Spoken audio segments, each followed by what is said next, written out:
கன்னியாகுமரி மற்றும் நீலகிரி மாவட்டங்களில் பாஜகவிற்கு தொகுதிகள் ஒதுக்கீடு செய்யப்பட்டதற்கு எதிர்ப்பு தெரிவித்து அதிமுகவினர் போராட்டத்தில் ஈடுபட்டனர். கன்னியாகுமரி மாவட்டத்தில் உள்ள 6 சட்டமன்ற தொகுதிகளில் பாஜகவிற்கு 5 தொகுதிகளும் அதிமுகவிற்கு 1 தொகுதியும் ஒதுக்கீடு செய்யப்பட்டுள்ளது. இதனால் ஆத்திரமடைந்த அதிமுக மகளிர் அணியைச் சேர்ந்தவர்கள் கன்னியாகுமரியில் அதிமுகவிற்கு அதிக சீட்டுகள் கிடைக்காததற்கு தளவாய் சுந்தரம் எம்எல்ஏவே காரணம் என கூறி அவரது உருவப்படத்தை கிழித்தெறிந்து போராட்டத்தில் ஈடுபட்டதால் பரபரப்பு ஏற்பட்டது.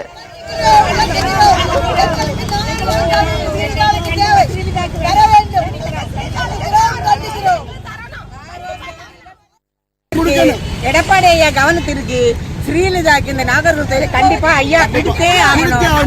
நாங்க எல்லாரும் ரொம்ப மனவேதனையோட இருக்கோம். தொகுதி ஏடிஎம்கே எடுத்தாங்க. இந்த வருஷம் எங்க போச்சு?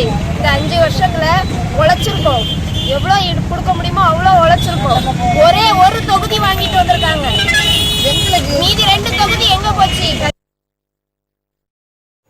இதேபோல் நீலகிரி மாவட்டத்தில் உதகை தொகுதி பாஜகவிற்கு ஒதுக்கீடு செய்யப்பட்டுள்ளது. இதனால் ஆத்திரமடைந்த அதிமுகவினர் உதகையில் உள்ள அதிமுக தலைமை அலுவலகத்தின் முன்பு கோஷங்கள் எழுப்பி தங்கள் எதிர்ப்பை தெரிவித்தனர்.